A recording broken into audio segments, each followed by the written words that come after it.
much, everyone, for joining. So excited about today's class. Welcome everyone who's watching in person, watching live, watching the recorded. I'm so honored that you're with me. Okay, we're going to do this class on the essence of Yom Kippur, the deeper messages, and the 5 levels of our neshama, and how we access the 5th dimension of our soul. Only once a year on Yom Kippur. I need the picture. Okay. Finally, this is the first year that I have a picture. I drew it. I couldn't find one, so I made it.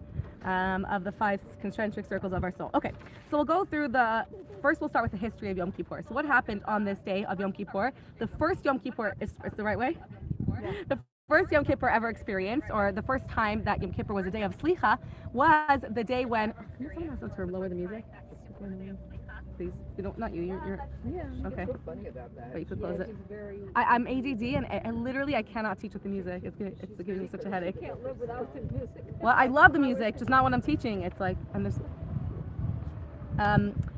Okay, so the first Yom Kippur is when Moshe Rabbeinu returned with Mechila for Bnei Israel for the Chet Egel. It was the 3rd time he went up to the mountain. So 40 days, 120 days from the 5th, someone do the math, from receiving the Torah. She's not lowering? 120 days, what? Okay, great. 120 days from getting the Torah. Moshe comes down the first time after 40 days with the luchos. We sees it at the Chet Egel, breaks it, comes back with the second luchos the second time. Only after the 3rd time does he receive mechila for us. And on this day is the day that Hashem said to him, Salachti kivrecha, I will forgive them like you said. After Hashem taught him, Moshe begged and davened for us for 80 days for mechila. And after Hashem taught him his 13 midas rachmim, which we say over and over again, because we know now Hashem said, listen, I'll tell you what my kryptonite is.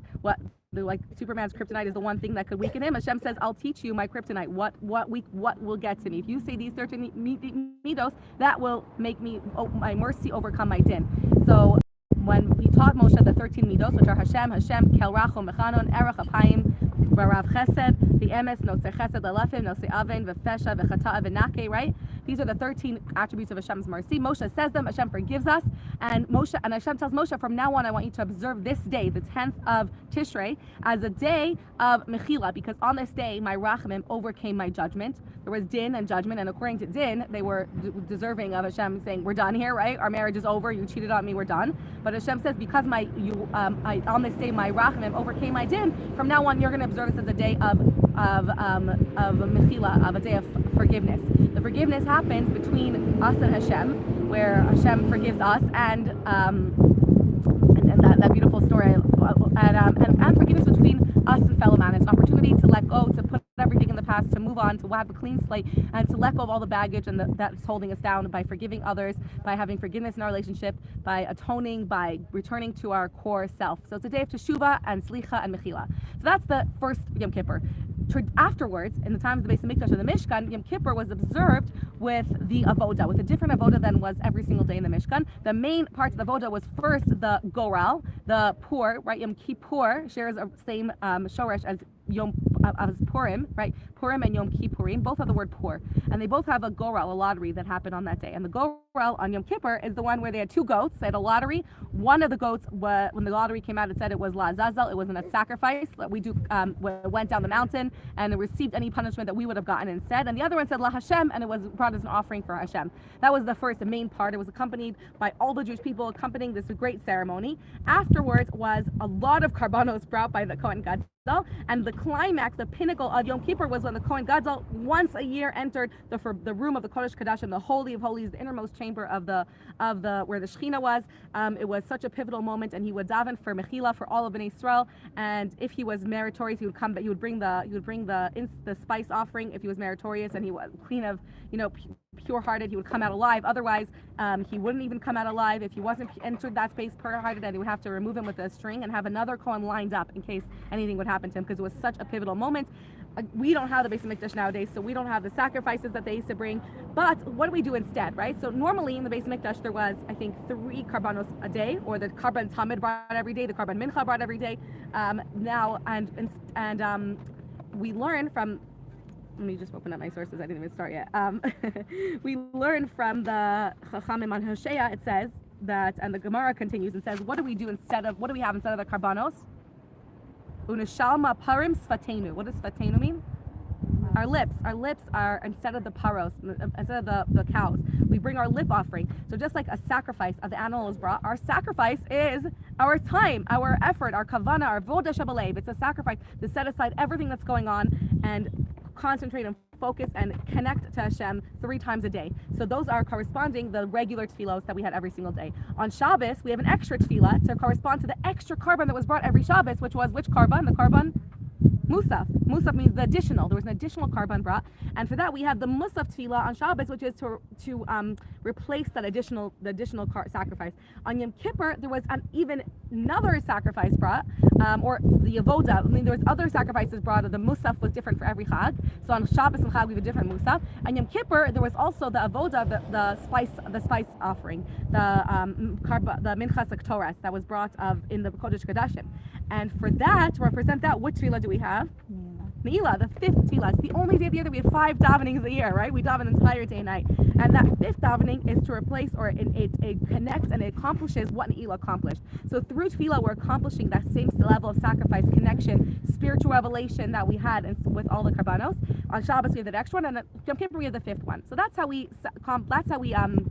keep and celebrate Yom Kippur nowadays. We observe Yom Kippur nowadays. It's brought down in Gemara that there's 5 mitzvahs of Yom Kippur. Hopefully I'll remember them. Help me out. The main mitzvah of Yom Kippur is fasting, no eating, no drinking, no lotions, no leather shoes, and no marital relations, right? Those are the 5 mitzvahs or negative commands of Yom Kippur. So we have a lot of 5. So the theme of today is going to be a lot of parallels in the level 5, a very deep Kabbalistic, one of the models that Kabbalah looks at our world is a model of 5 dimensions. It's a 5-dimensional reality that we live in. Our soul is has 5 dimensions to it. The worlds that we live in, the world that we live in has 5 dimensions of revelation, right? We have the 4 worlds and then the essence of Or Ein Sof, and we have the 5, and these are accessed. The 5th dimension is not usually accessed. And on Yom Kippur, we access that 5th dimension. So I'm giving you a sneak peek of what we're going to be talking about later on. First, we want to go back a little bit now. So we spoke about the history of Yom Kippur, how we observe Yom Kippur practically. Now, one of the main mitzvahs, in addition to the 5 commandments, I think eating and drinking is together, and there is the mitzvah of vidoy, of teshuvah, of doing teshuvah as part of the mitzvah of Yom Kippur. It's not davening, doing teshuvah. So how is teshuvah accomplished on Yom Kippur? The Gemara asks this question. They say, how do we do teshuvah on Yom Kippur? Is it that we set aside a day and the teshuvah comes from our avoda, that if we do teshuvah, we're atoned? Where does the forgiveness come from, right? Where does forgiveness come from? Does it come from our teshuvah, or does it come from somewhere else? So the Gemara, and I think I brought this for you in the sources, discusses, I didn't bring it for you, that the Gemara goes through and says that the Chachamim say that Yom Kippur is mechaper l'shavim, right? That's what the Chachamim say. That Yom Kippur atones for those who do teshuvah. Then Rabbi Yehuda Nasi, Rebbe in the Gemara says, whether or not bein shav ulai shav, whether he repents or doesn't do teshuvah, Yom Kippur is mechaper. He's atoned for whether or not he does teshuvah. Because he says, Etzem hayom mechaper, the day itself is mechaper, and that the Rambam says, and the psak is that we go according to the Chachamim, that the Yom Kippur is mechaper l'shavim. But what's interesting and fascinating is that the Rambam brings down, and this I brought for you in the 3rd source, is that where does the teshuvah come from? Even though we have the teshuvah, Yom Kippur is mechaper only for the shavim, only for those who take the opportunity to fast or do teshuvah. Nevertheless, the Rambam in the Mishnah, in Hilchais Teshuvah and Mishnah Torah, in the last source, he says it's atzmai shel Yom Kippur mechaper l'shavim. It's not that the teshuvah is what gives you forgiveness. The day of Yom Kippur itself, no matter, according to the Chachamim and Rabbi Yehuda and according to everybody, what gives the teshuvah is that the day itself is mechaper. And the Rambam brings, from where do we know this? He says, because it says in the Torah in Vayikra, in the mitzvah of Yom Kippur, ki b'yom hazeh yechaper leichem. The day itself is going to give kapara. Now this is a very unusual thing. So what we just said now is that just to summarize, is that the Chachamim in the Gemara come to the conclusion that the kapara comes, there's a machlokas whether or not you even have to do teshuvah to get the kapara. At the end of the day, Rambam says you have to do teshuvah. What does that entail? It entails just doing the mitzvahs, just fasting. If somebody doesn't even daven, doesn't even do teshuvah, it's considered as if he did teshuvah, he did the essence of Yom Kippur, and he's forgiven. What gives him the forgiveness? The day itself. According to everybody, they agree that Yom Kippur, it's Sumei Shel Yom HaChaper. These are the words, the famous words that the Rebbe said over and over again. The day of Yom Kippur atones. How could a day atone, right? A day, what does that mean that the day atones? Like this 10th of Tishrei gives you forgiveness. What does that even mean? What is that? How does that even translate? There's another, so that's the question that we're left with. How does a day give forgiveness? What does it mean that Etzem Sheyom HaChaper? What happens on this day that everyone is forgiven? Thank a Teshuva. How could Rabbi even say that whether or not they did Teshuva, the day forgives them, right? And even though and even though we have to do Teshuva, it's still the day itself that forgives us. So what does that actually look like? So to understand that, we want to understand that's Gemara Shavuos 13. Now we want to understand one more thing that is in the first source that I brought you. In Gemara Tainus, it says, Rabbi Shimon ben Gamliel said, Lo hayu yamim taivim le'Yisrael. There was no, I think a little bit of it was cut off. There was no joyful day. Lo hayu yamim taivim le'Yisrael kechamisha asar ba'av. There was no day as joyful for the Jewish nation as the 15th of Av. And what would you think is the next most joyful day in the Jewish calendar? Matan Torah, right there we got the Torah, what? Right? Yom Kippur. That's not what you would think, right? There was no joyful day from the Jewish people like Yom Kippur. Why would that be the most joyful day? Why is it so joyful? Because we received Slicha and Mechila, and it's a day that we got the second Luchos. So what makes it so joyful is that we get Slicha and Mechila. Now we understand that, like, if you have a painful falling out with somebody, and there's a big distance, and then you make up and you have shalom, right? If you're in a fight with your spouse or a friend or falling out with anyone, a family member, and then you make up, it's very, very joyful. But wouldn't you have rather that wouldn't it be more joyful before you have fought at all? Why Yom Kippur? The day that we're close, we fix all the distance between us and Hashem, fine. But wouldn't you say the day when we got married to Hashem, before we even had any fights, is even more joyful than after we fought and we had to make up? Wouldn't that be an even more joyful time? How could you say that it's even more joyful after we fought and made up, right? After we fixed the blemishes of the past. Even more than Matan Torah, even more than the moment before we had the fight and before we had the arguments. They need help. He's not managing. Oh, they're bullying that kid? Could someone... So let her tell. She likes to direct. No, forget about the shiur. They're hurting... Yeah, they need help. Okay. Wait, what's the word you keep saying? I'm not hearing it all. Could be they're filming. I think they're filming a show. Are they filming?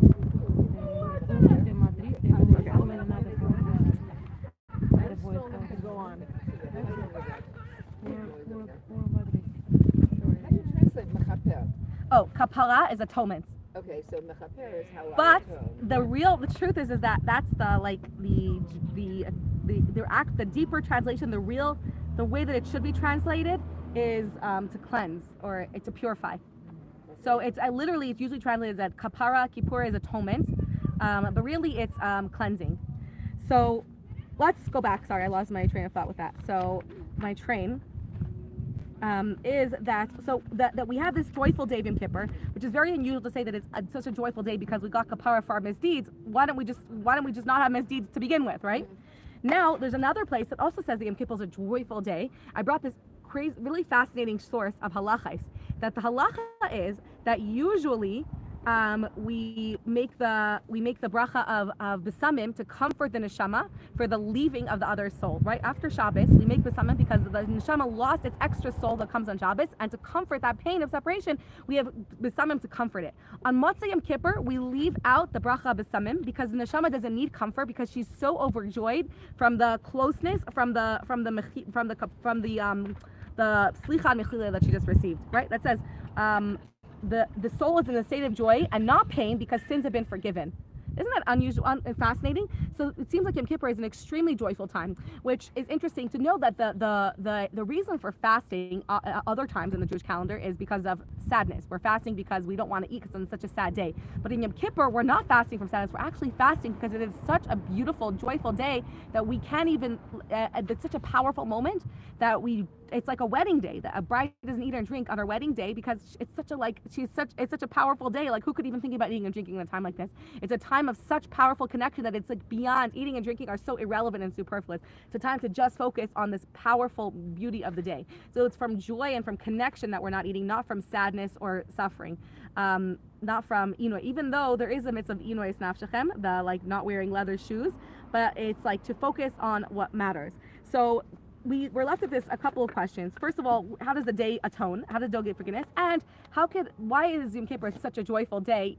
Yes, it atones for misdeeds, but wouldn't it be more joyful if we hadn't sinned to begin with, right? So to understand this, we want to first go and understand. I think Jaina has Oh, Brian, what's your question? You just Brian. you mentioned not wearing leather shoes, and all of a sudden it hit me. Does that mean all leather, or just leather shoes? No leather shoes.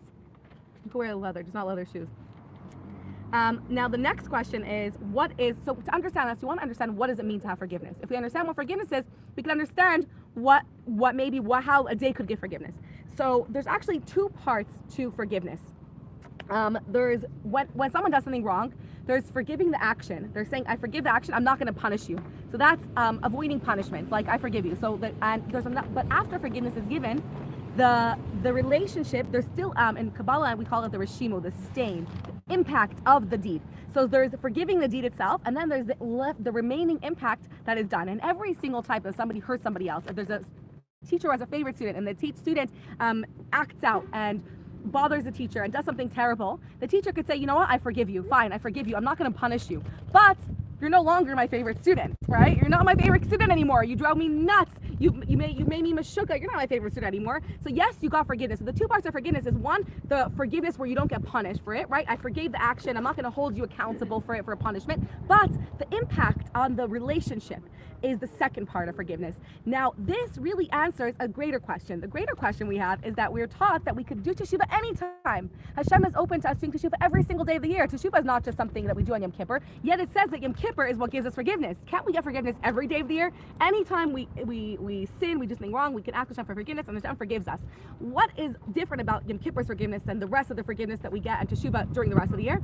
So we actually learned that the teshuvah of Yom Kippur, and this is brought down in Igeres Teshuvah of Tanya, and in the Gemara, where it speaks about the three parts of Teshuvah, and he says that Teshuvah you could get any time, but the Hashem could forgive you and not punish you for any sin, any time of day. Anytime you do something, Hashem will say, fine, I forgive you, I'm not going to punish you, all good, you apologize. But the stain, the impact, the reshimu, the impact on our relationship still remains, right? There's still a distance. If somebody hurts somebody and then they say, I'm sorry, that relationship is not the same. There's still that distance and that strain on the relationship. I'm not the same, even though you apologize, even though I'm not mad at you, I'm not punishing you, my relationship is not the same as it was before you did that. On Yom Kippur, we get not just the atonement for the kapara of the not being punished, but actually purifies and restores the relationship and removes any of the blemishes, the stains, the impact, the reshimu that the sin left on the relationship between us and Hashem. So Yom Kippur accomplishes something much, much greater. It can cleanse and completely remove any type of the impact and the distance, even though throughout the year that can also be accomplished, right? If somebody he can win back his good graces with the teacher by bringing a gift, by making it up, by eating even better, and that's what the idea of a korban is, right? A korban was saying that yes, you apologize, I'm not going to punish you, but the korban in mincha is a way of restoring the relationship by doing something extra, because I need to do something extra now because our relationship is not where it was. It's not like if we had a fight and you did something wrong to me, you say sorry, now we're on the same terms. No, you have to make it up to me, right? You make it up to me, buy me a present, write me an I'm sorry card, get me flowers, whatever it is. So that's in general, I feel like in general when there's the Hashem has the perfect recipe, like for relationships. So whenever we're one relationships, how to say sorry, how to make up, how to make things better, where's our distance, I always look in the Torah, and there's there's actually a kids book I have called Oops, I'm Sorry. It's an amazing book, and it takes the three principles of teshuvah and applies it for little children, how to make something better when you make a mistake, because everyone makes mistakes. How to make things better. The Torah tells us there's three halukei of teshuvah. That's in Gemara Maseches Yuma. There's shlosh halukei kapara. There's three parts of teshuvah. There's one is fixing. First of all, saying there's shlosh halukei kapara. It's saying regretting, knowing what you did wrong. So regretting, feeling bad that you did it. Then saying I'm sorry, and then vowing not to do it again. So in the words of teshuvah, it's charata. Then vidui, confession, saying I did this wrong, and then kabbalah al-asid. It's very, very simple. There's a very simple formula. Oops, I feel really bad. I did that. This is what I did wrong, and from now on I'll try better. That's all it is. And the book goes through it and saying that you made a mistake, and you're like, why? I said I'm sorry. It was a mistake. Why are you mad at me? He tells his brother. He says because you have to do the three parts. First goes I'm sorry, fix it.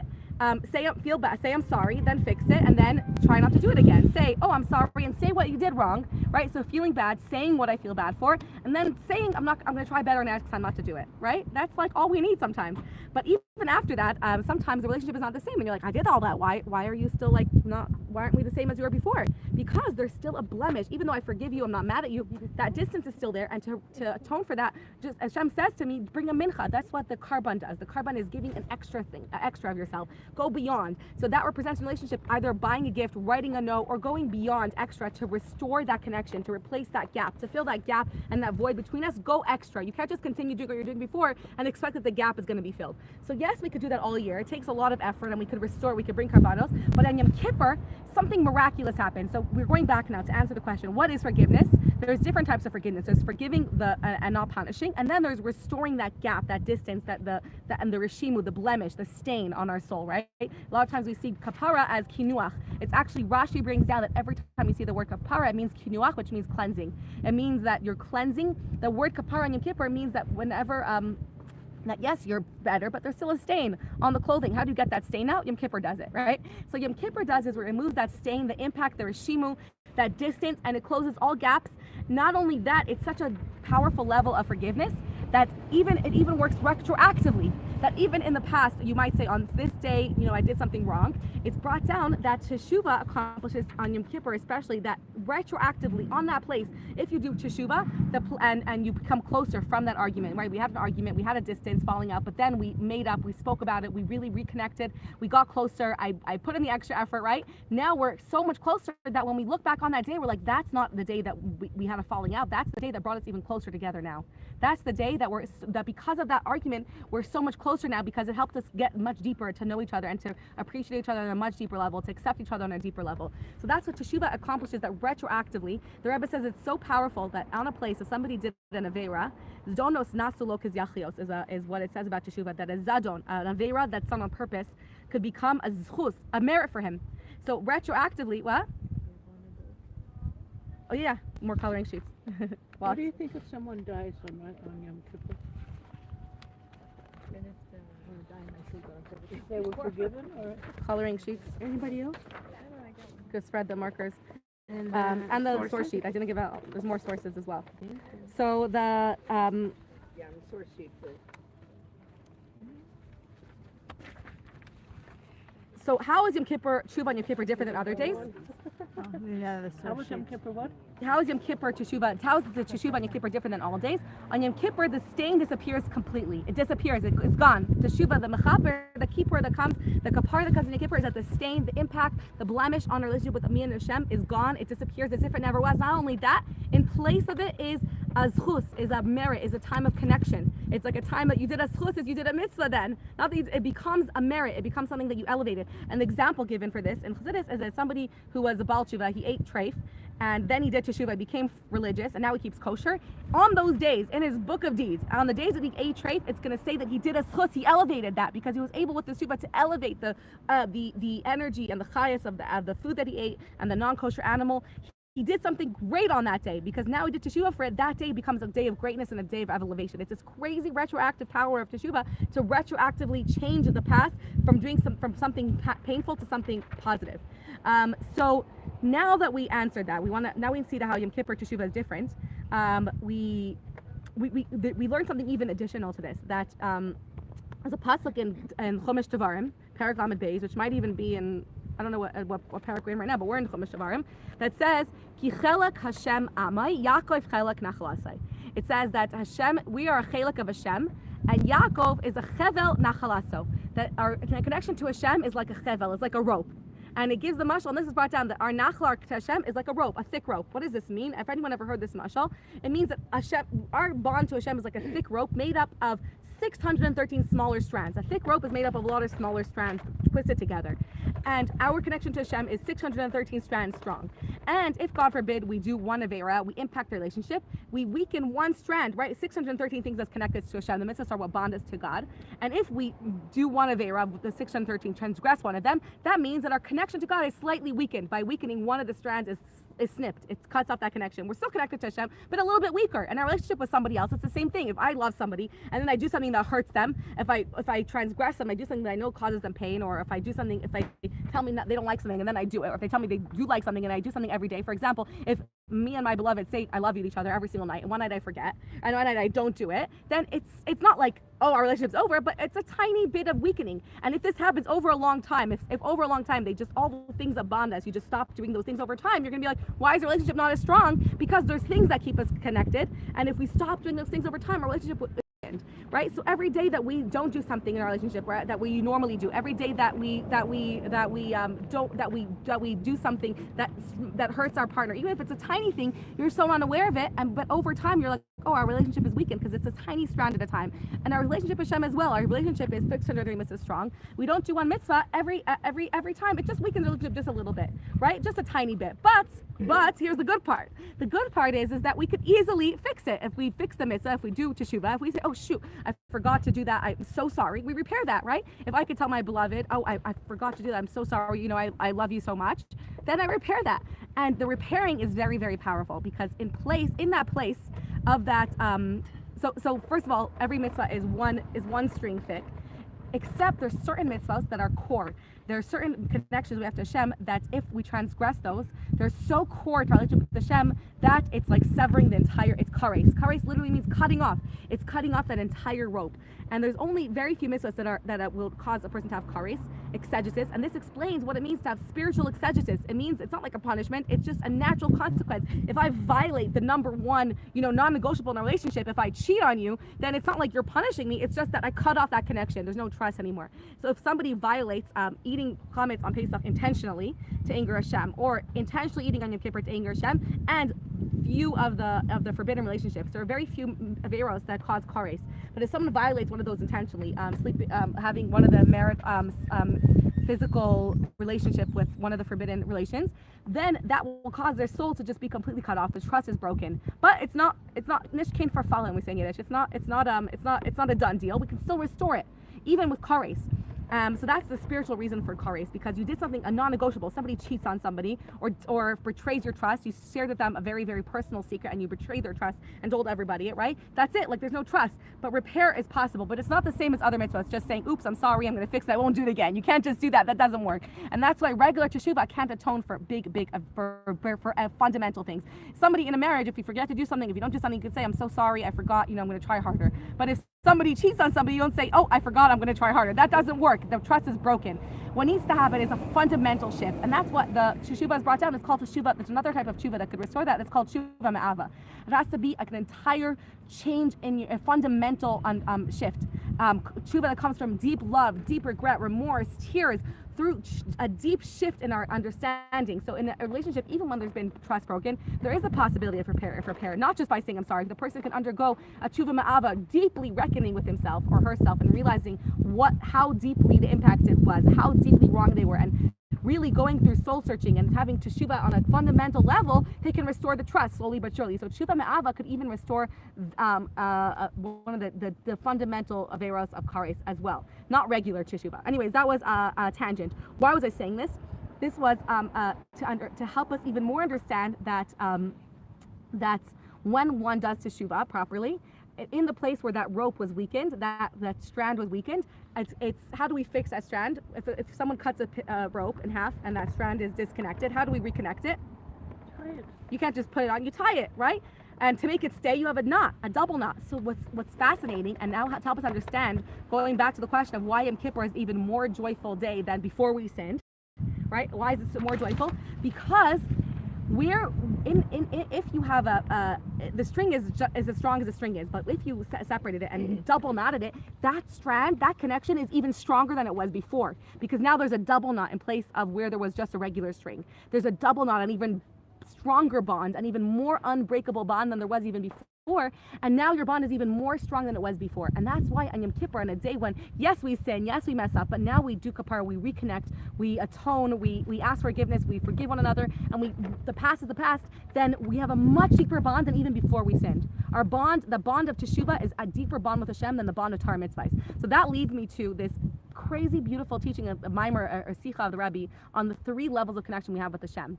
One is the lowest level, or the first level, is a connection we have to Hashem through Torah mitzvos. It's a connection that we have based on the string, the rope, right? It's how strong our connection to Hashem is. But that's just the external level of our connection with Hashem. It's when you do a lot of mitzvos, your rope to God is stronger. When you do averos, it's weakened, right? But beyond that is the connection of teshuvah, which is a much deeper love, a much deeper connection to Hashem of teshuvah, because it comes from a much higher level of connection. A connection with somebody that you never had a fight with is a superficial connection. If you were like always nice to each other, there's fakeness there. I remember my best friend, I was getting all upset when we were like 20, and I'm like, we never fight. It's not. She's like, that's good. I'm like, it's not good, because we're not being authentic. We're definitely being fake with each other. There's for sure things that annoy you, that make you mad, that I get mad, and I'm just not sharing them. So I remember celebrating our first fight, like our argument. I'm like, great, now we could be real. There's an authenticity of being able to argue and make mistakes and then reconnect, and that bond that comes after fighting, after distance, is much stronger than the bond before you ever had that. There's a superficiality of just our connection to Hashem, just on the Torah mitzvos. Then when there's God forbid, that's a very strong bond, but there's an even deeper bond that comes after teshuvah, and that's why it says that b'makom shabali teshuvah omdim tzaddikim can't even stand there, because the level of connection to Hashem after teshuvah is way stronger. It's a double knot as opposed to just a string. So it's a double knot. It comes from love. It comes from knowing how much I don't want to be apart from you. It comes from realizing how important our relationship is. It's a much more authentic, real, and deep and higher level of connection. But then the Rebbe continues in the Sikha and said there's a third connection we have to Hashem, a third level of connection to Hashem that's beyond teshuvah, beyond Torah mitzvos, that has nothing to do with that. And that is the essential bond that we have that it cannot be affected. Somebody could do all of theirs in the world, but that bond with Hashem is beyond. And that's like the bond of a parent and child, like a mashal, but even greater. Because just like a parent-child, there's the bond of how much I like you and how much you make me happy based on how much, you listen to me and do good things and give me nachas. But there's an even greater bond that's like, I'll forgive you no matter what if you do teshuvah, right? I love you even, I'll love you no matter what. And I love you even if you do wrong things. Like that's a level of teshuvah. Even when you're obnoxious, I still love you. I love you no matter what. But there's a bond that's even greater than that. Even a parent, and you were just telling me that somebody that we know, even a parent who doesn't have any love for their child on the revealed level, they don't talk, the parent and child, for whatever reason, don't speak to one another. There's no bond on the level of action, of how much you make me happy. There's not even a bond of teshuvah. There's no coming back. There's no forgiveness. They don't talk to each other. That's it. They're cut out of each other's lives. Beyond that, there's a bond that's undeniable, that you're still my mother and you're still my son, you're still my father. There's a bond that is beyond anything that you could do wrong or anything that you can do right or any forgiveness or anything. I love you no matter what, because even if I don't feel that I love you no matter what, I feel like this parent caused me pain, or this child, and I don't want anything to do with them, I can't talk to them, right? I can't have a relationship with them. There's a bond that's beyond even a relationship. There's a bond that's unbreakable, it's undeniable, and that's like that we see but that bond is not something that we're usually living with on a day-to-day basis. It's a very intense, powerful bond. And that bond only comes to surface usually when a life or death situation, when a parent gets sick, God forbid, on their deathbed, when a child needs help. Suddenly, all those other things disappear. They don't matter, because at the end of the day, you're my parent, you're my child. There's a bond of love, of connection that's deeper, way deeper than anything you could ever do wrong, right? And that usually comes to surface with with drastic life-changing moments, usually life or death situations. And I've unfortunately seen it happen so many times where somebody hasn't spoken to their parents in years, and suddenly they hear parent is ill, and that's it. Like nothing matters anymore. And on that level, it's not like, okay, now let's talk about a relationship and what you did wrong. It doesn't matter. It doesn't even exist. Those things don't even matter on that level. This is a Jews' relationship with Hashem. We have a relationship with Hashem based on how strong our bond of this rope is. Relationship with Hashem that's even greater than that of teshuvah, of being able to repair and tighten that bond even stronger. And then we have an even greater relationship than that only comes, that's at our core, we are Hashem, Hashem is us. There's an unbreakable bond that can never be even touched by mitzvahs or averos. It's stronger than a parent-child relationship. But when does that come to surface? When do we see it most?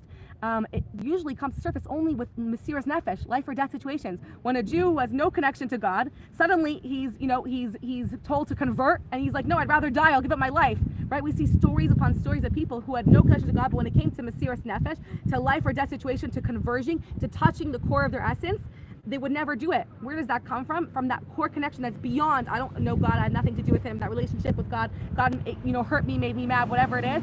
It's way deeper than that. So usually we learn that only comes, it's brought out from a life or death situation, from mesiras nefesh, from things that touch your core. But there's another time that relationship is brought to the surface, is revealed and uncovered. And there's a reason that we can't live on that level all the time, right? No one, even with a parent-child, with our relationship with Hashem, we're not living in that space of like that, of living on our core of who we are at our very core. I think it wouldn't be possible to live on that space all the time. It would be way too overwhelming and powerful. It would be too overpowering. We wouldn't be able to function as human beings in the day-to-day world if we were living on that core level of like feeling that like unbreakable bond. It's a very powerful and intense experience that's reserved for very few days of the year. So now we're going to go into we're going to summarize, and now we're going to go into what really happens on Yom Kippur now. Now we're understanding what happens spiritually. So physically what happens on Yom Kippur is that we fast, we go to shul, we daven, we do teshuvah, right? We don't wear leather shoes, that's what happens here. But what happens above, what happens in our soul, that's what I'm about to tell you right now.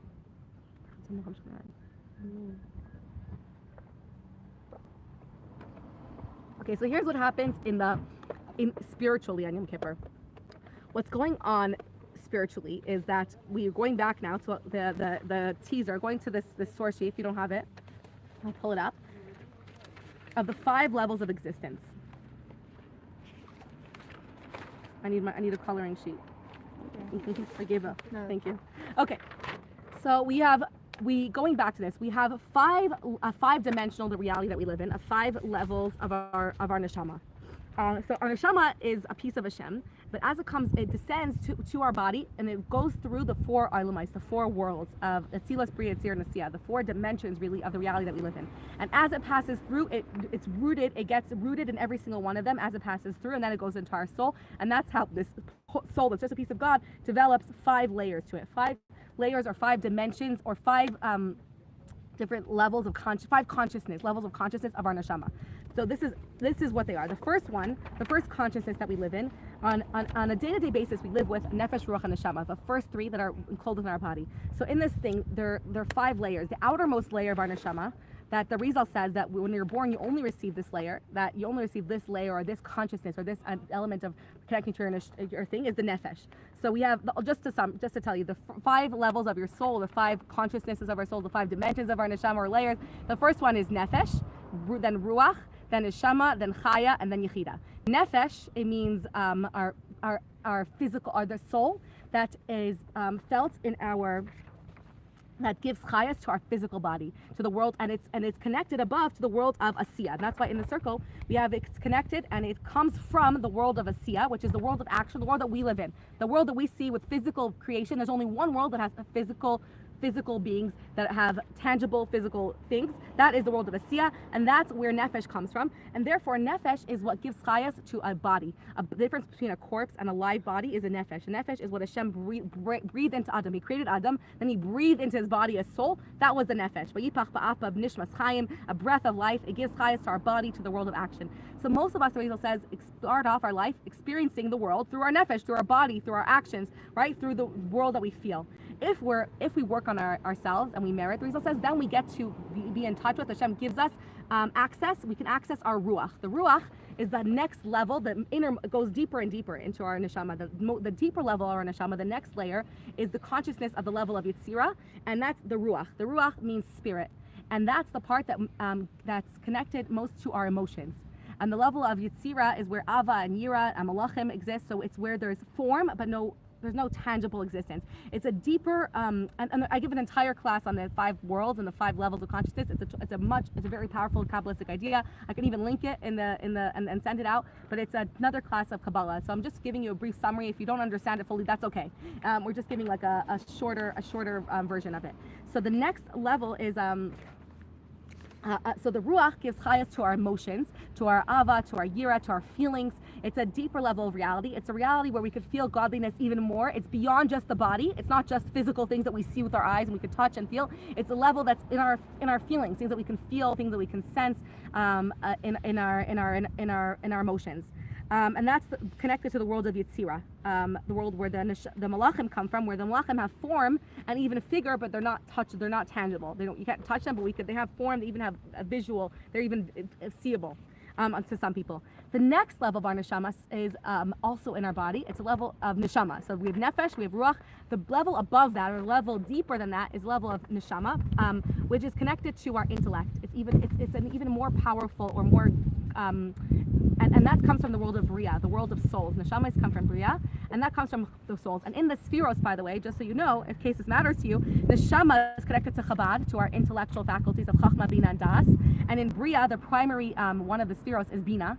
So we have this connection of understanding, seeing, understanding Hashem, and contemplating and meditating on the fact that Hashem recreates the world with every moment. It's a level even more beyond the physical and formative levels of concealment in this world, and being able to connect to God on an even higher level. The level of Ruach connects to our emotions, so Chagas, Chesed, Gvur, and Tiferet, love and fear. And the level of Nefesh connects to the four spheros that are tangible, Netzach, Hod, Yisod, and Malchus. So Chabad, Chagas, and Ahim.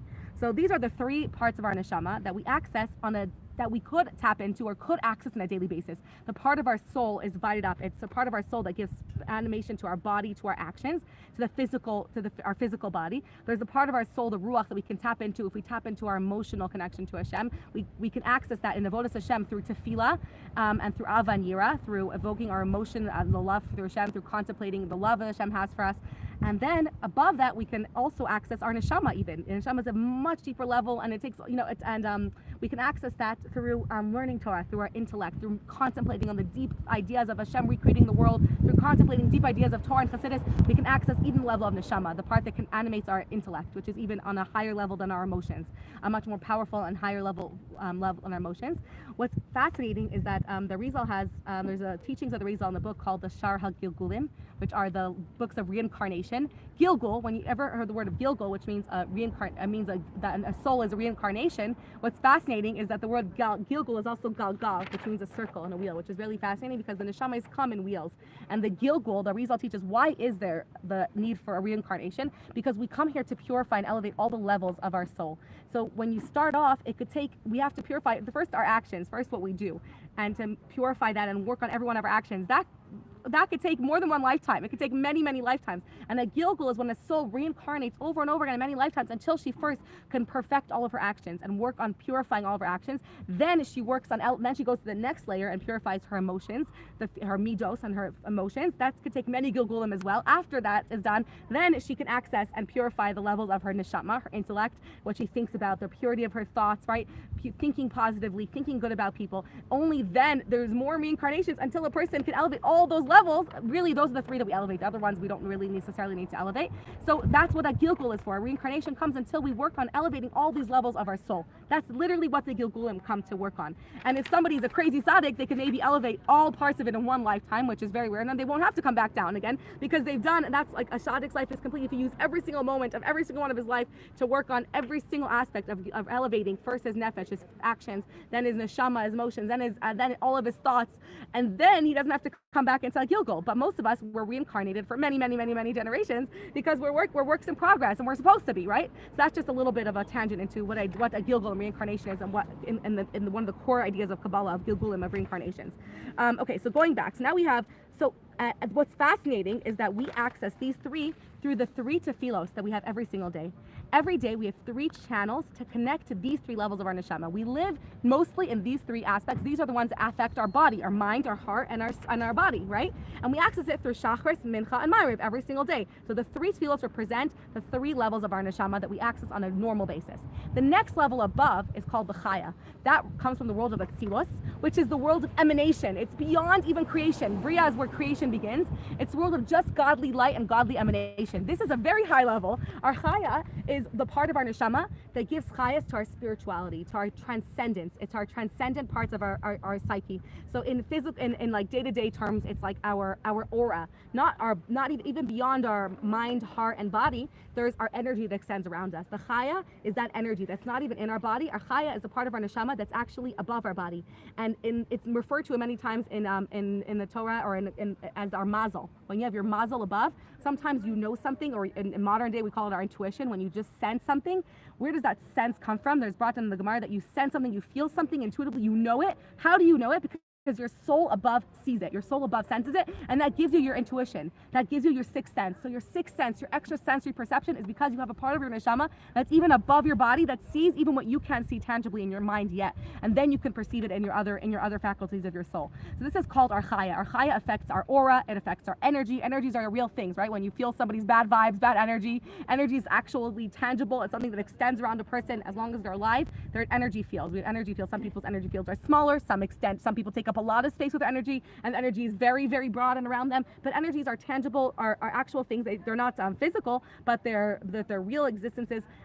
Kelly right there is a famous energy healer. By the way, that's Kelly Bryn, and she like works on helping people with actual issues in their life through working through their energy, because our energy affects us a lot. Chakras, energy sources, all these things are affected by our chaya. Our chakra, but by the way, these things are brought down as totally kosher by these are just like, they're methods of healing. They're methods of, just like in our body, we have systems in our body, we have breath that we can't see, we also have energy that we can't see.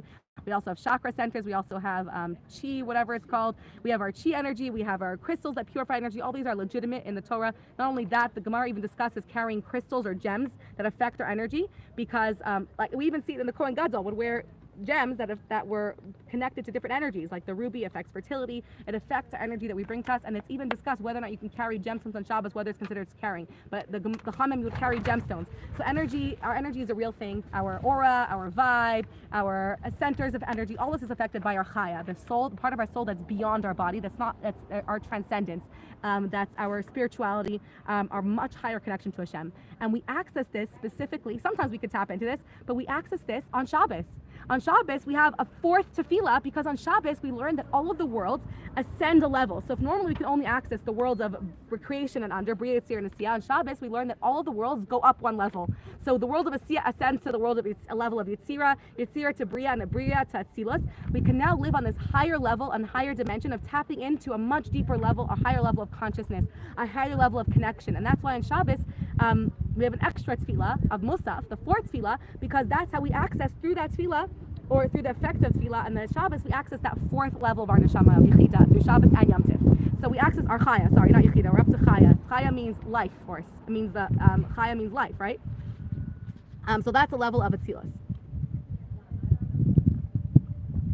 Atzilus is where the beginning of emanation comes from. And then the Shem's four-letter name, it's like beyond Chachma Bina Das, it's like Keter. It's like the beginnings of like Ratzon, of will, of like the deepest things are beyond intellect is desire and will and Ratzon. So that's the four levels. We normally have experience, and most of the time we live in the world of Asiyah, we experience our physical reality. Sometimes, we can like tap in deeper and experience our connection on an emotional, intellectual, even on a soulful, spiritual level. But then there's the fifth dimension of our neshama. That's not even a dimension, it's the core of everything. And that's why in this concentric circles, we have our core, which is our yechida. It is the it's the core of who we are. It's the core of our connection to Hashem that's just undefinable. It's our undefinable essence. In Kabbalah, it's called our atzmos. So yechida, atzmos, pinta layed, whatever you want to call it, your undefinable essential core, and your unbreakable bond with Hashem. And most of us don't live on this level. It's only called, we live on that level in a life or death. When somebody has a near-death experience, suddenly they live and they see everything so clearly, right? Suddenly everything that's important matters. They realize what's important in life when someone has a brush with a near-death experience, God forbid. But for the most part, without a near-death experience, no one is living on this level of living, of knowing who they are at their core, of feeling their undefinable, unbridled potential of their core of their soul, right? Who you are, your core is so powerful, it's so vast, but it's not something we live with, because as we have so many layers covering that up. We have the levels, all the layers of the world, and the gashmius and the falsehoods of the world, and so many facades covering that up that we barely even get to tap into that or to feel that or to live with it. But there's one day a year where Hashem reveals and peels back all the layers like an onion. Look at this thing like the concentric of like an onion. Hashem peels back all the layers and reveals that core level inside of our soul. And it's completely revealed on that day. Hashem reveals to us who we are at our potential, our connection to Hashem on that day. So now we're finally answering the original question. How does a day atone for forgiveness? How does a day give you forgiveness? That was the original question. It says, Etzam hayom hachaper, the day itself gives you forgiveness. How could a day forgive you? Because on this day of Yom Kippur, something happens spiritually different, where normally we're living on a level of reality. On this day, Hashem peels back layers and elevates all the worlds to this space where the consciousness is, where it removes all the layers that usually cloud our consciousness, that cover up and give us so many layers of concealment to see who we are at our core. Hashem removes all the concealment and elevates all of us to that level of our core existence. We live on our level of our core and the potential. And on that level, look at the source, the quote I brought you. Rather than surgically remove the misdeeds from us, Yom Kippur removes us far beyond the misdeed. How beautiful is that? The way that Yom Kippur takes out, usually Teshuvah is taking out, working on that Avera, because we're living on the level of our connection to Hashem based on how strong our rope is, how strong our connection to Him is. But rather than fixing that one thing, Hashem says, forget about that. Let me take you to a level of connection that's way beyond the rope, the connection. It's way deeper than that. If I reveal that, then the whole rope thing, it's like it falls away. It doesn't even. It's not even mentioned. It's much greater than that. So Yom Kippur elevates us to an essential level of connection where no avera, no distance, nothing I could do could break the bond, because I am Hashem. Hashem is me. He is my source of life, right? He lives within me. He's everything that I am. And on that level, averas don't even affect that, no impact that. There's a part that was never even affected to begin with by averos. That bond has no connection to the outer layers, right? It's deeper than all of them. And when those layers fall apart and that's revealed, we're automatically forgiven, and all the bygones are bygones. We'll automatically get kapara for all of the blemishes, all the distance. And it's like on that moment when a child and his parents see each other after years of not talking, and all the issues that they had, and all the fights that they had, and all the anger that they have between them, when a parent's on their deathbed and suddenly they come and they realize, like, you're my mother, you're my child, right? I love you no matter what. Those things they're not like, those things melt away. Those things it's a deep connection that's way deeper than what you did or didn't do to me. I love you at the core of who I am. You are me, right? You are part of me. We're connected way deeper than any of those things. We're not going back and now fixing and talking about that. We might say, obviously, we still have that level of teshuvah. So Yom Kippur is actually, now going back, now I'm not saying that we don't have to do teshuvah on Yom Kippur, because the Chachamim say that how do we achieve this level? We have to still do teshuvah, because Hashem wants us to live on all the levels of our connection to Him on Yom Kippur. So on Yom Kippur, the Rebbe actually teaches us, going back to the three-dimensional connection to Hashem that we have, that there's three dimensions to Hashem. He said this on Yom Rosh Hashanah as well, by the way. There's the mitzvahs of Rosh Hashanah, like hearing shofar, that affects our connection to Hashem based on mitzvahs, on whether or not we keep the 613 strands. Then we have the mitzvah of teshuvah on Rosh Hashanah and on Yom Kippur. So on Yom Kippur, we affect the connection, we still work and have that dimension of the mitzvahs of Yom Kippur. So to affect those things, right? Because it's not enough for a parent to just say, oh, you know what? Everything, let bygones be bygones. We still want to hear our parents say, I'm sorry for how I hurt you, or the child say, I'm sorry for what I did to you, right? That still matters. Those things still exist, because at the end of the day, we're human beings and we have all those dimensions of living. So on Yom Kippur, even though everything is cleared, everything's in the past, we still have the mitzvah of the day, and we still have that connection to Hashem through mitzvahs. That's accomplished through the 5 mitzvahs of the day. And then beyond that, we also have the level of teshuvah, of connection that's even stronger, that even if we messed up in the past, even if we didn't do all those mitzvahs, we can reconnect and bond in a way that's even greater through fixing and going back through the past. We still have the mitzvah of teshuvah, of vidui, and that's what we say, al chet, and we confess, and we apologize. And that's that, like, apology that even though I forgive you, even though you're my mother, and I know my parent, and I know I'm not speaking about myself, Baruch Hashem, but even though you're someone's my parent, and you love me, and I love you no matter what our bond is there, I still need to hear, I'm sorry. I still need to hear that you, because you did hurt me, right? And I still need you to do the things, the day-to-day things. I still need to hear I love you now. That's like the mitzvahs of the day. I still need to hear those things, because even though, yes, everything is gone in the past, I also want to move in those directions. So we have a 3-dimensional mitzvahs of Yom Kippur. We have the mitzvahs, we have the level of the teshuvah, and we have the level that's revealed of the essence of the day, reveals a connection that's even beyond teshuvah and mitzvahs. And that specifically is accomplished through Ne'ilah, but because Ne'ilah is the mitzvah of the day, it's accomplished by the entire day itself. But we access it the most powerfully during Ne'ilah, which represents, Ne'ilah is the only day that we have a 5th davening. It's the only day in the Jewish calendar we have a 5th tefillah, because that's the only day that we access, that we can really, through tefillah, access our 5th dimension of our soul without a life or death experience. It's when Hashem says through Ne'ilah, just like the Kohen Gadol had that moment when he went once a year into the Kodesh Kodashim. By the way, the Kodesh Kodashim, the 5 dimensions that we said is there's the 5 tefillahs of Yom Kippur, there's the 5 levels of our soul, there's the 5 worlds, or conscious levels of consciousness of reality, and then we also have the 5 physically on the map when the Jewish people camped. It literally looked just like this. On the outside camped all of the Machane Yisrael, all the tribes, Innermost of that camped the Levium. They camped around the Mishkan. In the center was the Shekhinah. So in the center, let's start from the middle, was the Kodesh Kodashim, the essence of God's Shekhinah that defied all laws of nature and all reality, right? There was the Kodesh Kodashim, which was untouchable, which is only accessed once a year. Around that happened was the Heichal with all the Kodesh, or the Heichal where the menorah was, and the Mizbeach and the offerings where there was divine revelation, which represents the world of Atzilus. Around that was the Azara, which was where all Jews can enter, right? Not just Kohanim, where everyone could go and bring the karbanos on the outside karban mizbeach, right, the azara of the Beis HaMikdash, where they would celebrate and dance. Then around that was the Levium, who performed the service, which on like level like the angelic singing to Hashem. And around that was the rest of Bnei Israel who live on that level. Isn't that fascinating? Once a year in the map, we were able to enter into the innermost chamber. Just the Kohen Gadol would do this on behalf of all Bnei Israel. He would come with all of our tefillos and ask for forgiveness and atonement and connection for every one of Bnei Israel. He would represent all of us and enter this space. Only once a year could we enter that space because it's such an intense space. And not only is it so intense, like it's something that you have to be so. I'll get to this soon. But once a year he would enter that space, and once a year we enter that fifth dimension, that space that is so deep and so powerful and core and essential that we everything falls away. And that's why on that day, that explains another question that people ask. So many Jews have nothing to do with God. They don't live on any of the other realities. They don't do anything. They have no outer connection to Hashem. And then suddenly on Yom Kippur, they fast, they come to shul. Where does that come from, right? Why are suddenly thousands and thousands and tens of thousands of Jews coming to shul on Yom Kippur when they have no connection to God, right? They don't even believe in God. They don't keep any Torah mitzvahs. Where's that coming from? It's coming from Hashem awakening from the day of Yom Kippur. What Hashem accomplishes on his day, he awakens and reveals their core connection. So if your core connection is revealed, suddenly you're going to feel a connection to Hashem. So Hashem reveals our core connection. That's why so many Jews feel it. Not all Jews end up going to shul, but they all are awakened at some level to their core connection of who they are. It's there. It's revealed. And I think that's why, now that I'm thinking why the Chachamim say that Teshuvah is only accomplished, the Kippur is only accomplished if you do Teshuvah, because I think the other level of Teshuvah, the level of revealing your core connection to Hashem happens no matter what. But to affect the other levels of our relationship with Hashem, you still need to say the I'm sorry, right? You still want to hear the person say I'm sorry, even though my connection to you is there and I love you no matter what and our bond is unbreakable. I still need to hear those words to restore that, right? I still want to hear that. And that's why I think the Chachamim say you still have to do some level of Teshuvah. But Teshuvah is very, very simple. It just means saying, Hashem, I'm sorry, I messed up, I'm going to do better next time. I feel bad. That's it. Teshuvah could be done in a few moments, right?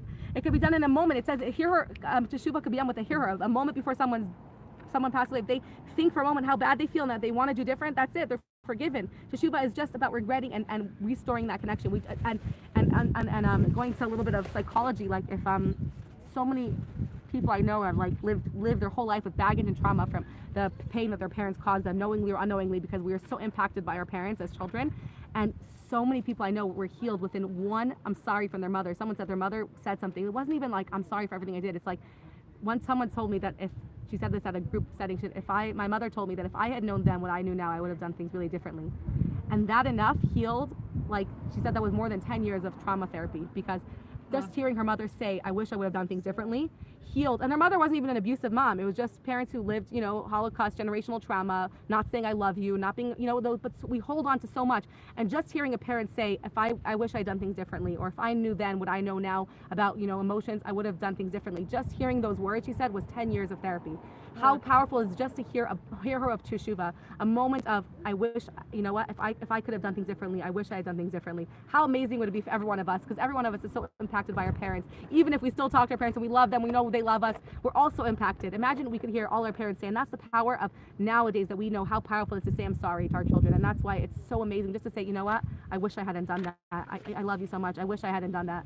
I wish I didn't do that. I'm so sorry that I did that. I know that wasn't how I wanted to do it. How healing is that? It's worth more than years and years of therapy. And I also heard it in this setting, in this talk that we had. Someone shared that most of us are not going to get that from our parents, because our parents didn't hear that, and generationally saying I'm sorry to your child was unheard of.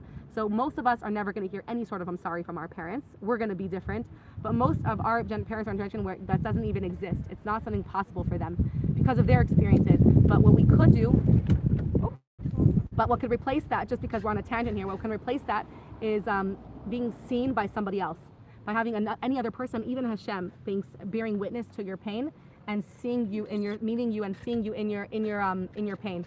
So if somebody else can say that to you, if you could say it to yourself or to your inner child, or if you can even have anyone else bear witness to your pain. A therapist or a friend bear witness to what you experienced as a child and say, I see you as a child going through that and feeling that or needing that love or needing that and not getting it. I see you in your pain and I hold space for that and I see how painful that was. That itself is so healing. And it could replace, it could almost replace hearing the parents say that. But really the need, and this is what modern psychologists are learning now, that the need is also for our parents to bear witness, but for somebody to hold witness to the suffering that we experience, for somebody to hold space and hold witness and see that in their pain, not to say like, I'm sorry that happened, just to say like, I see how painful that was for you, to hold space and be there in that moment with us. And it could be Hashem. It could say Hashem, like, I'd be feeling that Hashem sees us in that pain and knows us. Someone bearing witness, even Hashem, is very, very therapeutic and healing. And it's like that, I'm sorry. So all this to say that Teshuvah could take a moment. It's a moment of saying, I wish I'd done things differently. I wish I hadn't done that. If I had known, I would never have done that. I can't believe, I wish that never happened. If I could go back and change it, I would never do that. That's what Teshuvah is. It takes a split second. And so on that tangent, just to sum everything up, so what happens spiritually in Yom Kippur is that there's an elevation and a revelation of that core essence of Hashem, and on that level, sin can't even touch that. Averas can't touch that connection. It's way deeper. It's that third dimension that's revealed on Yom Kippur, and specifically through Ne'ilah, through that fifth davening that represents that fifth part of our soul, our Yechida, our core, our Atzmos, that core connection we have with Hashem. And the Rebbe says in the Sikha that just like on Yom Kippur, the Kohen Gadol would enter alone, it says. No one else would enter with him. Even the angels weren't allowed into that space of the Kodesh Kadashim. He went alone. That's what it means. The word Ne'ilah means locked. That when we enter in that space of Ne'ilah, the aloneness is achas bashana, one day a year. It's me and Hashem to the exclusion of all others. It's me and God, no one else, nothing, no avera, no sin, nothing. It's just me and my essence and God. And during Ne'ilah, a lot of times they say the doors are locked. Now, what I pictured as a kid was that like the doors are about to lock and it's our last chance to get our tefillas in before the gates of heaven lock, right? The gates of heaven are about to close. They're about to lock. We have our last chance to do teshuvah and get our tefillas in before our din is closed for the year. But the Rebbe says we got it all wrong. It's not that the doors are locking in front of us and we have another minute to get in our last tefillas. The door's locking behind us. It's the yichud room. Remember the mashal, we've been saying that it's the moment of intimacy, where Shoshana was the proposal, and in our love relationship with Hashem, this is the moment of yichud room.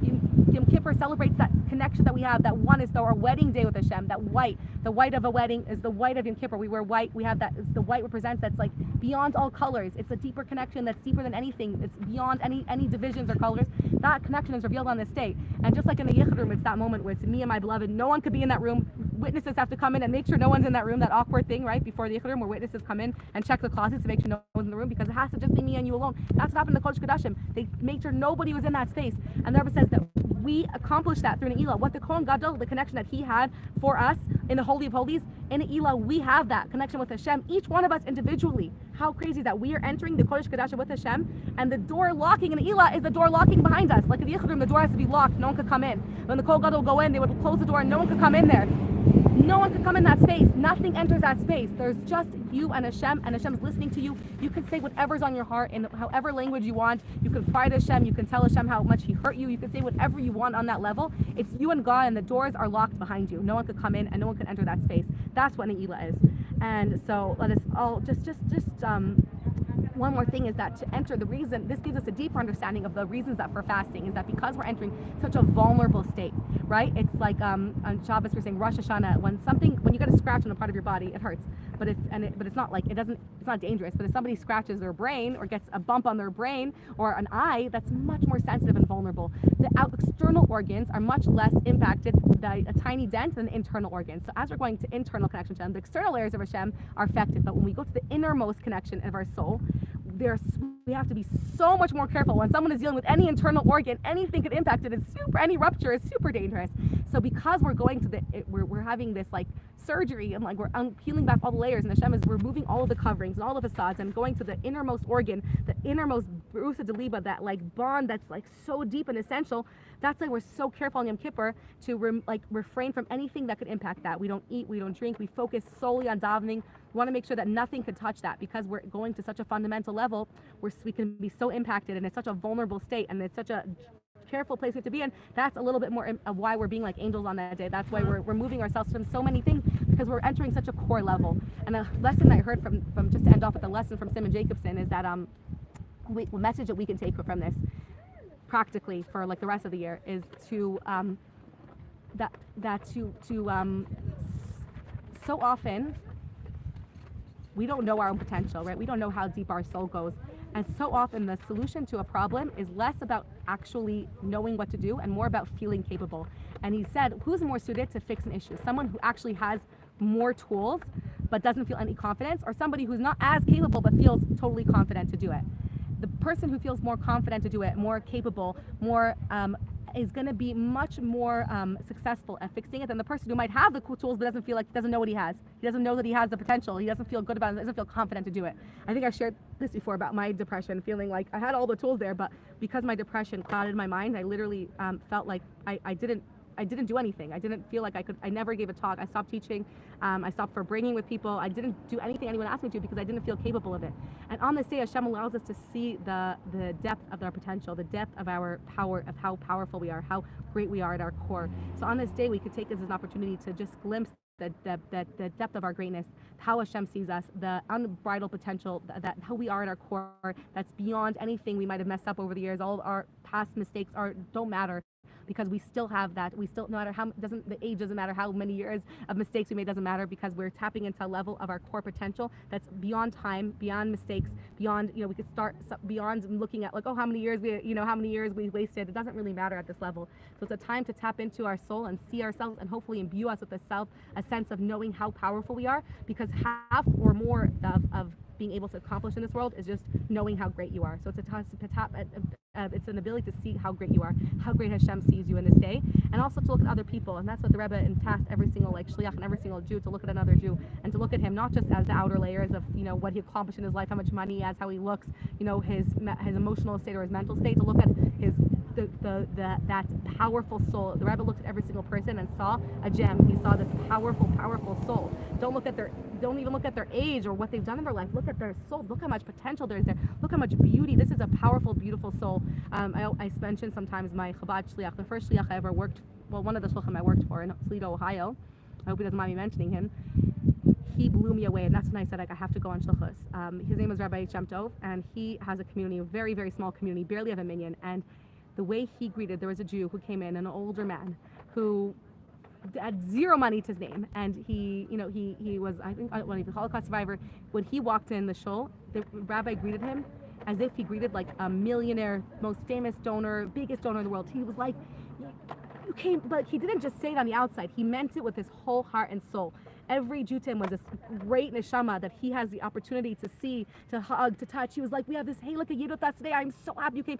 When I heard it, I literally thought this man is like Bill Gates. Like, that's how he treated him. His inner potential, the soul was so great. This is a Jew who had like no connection to anybody, nothing going on in his life. When I saw how he related to every single Jew like that, as just seeing his soul for the potential that it is, this great neshama, it changed my life. And I said, I need to do this. I shared this story once, that once I came in the office, I was with secretary, and we're working together, and he walks in, this rabbi, and he starts dancing and singing. He can't even talk. And he's like, we got $1 million! We got $1 million! He's jumping him down. They do not have money. It's a very small Chabad house, not a wealthy Chabad house at all, right?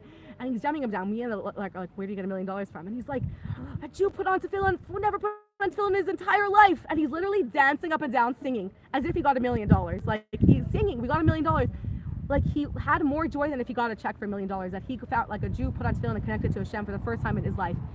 It like was so moving because it was so real, and it was so core, and it was so emistic.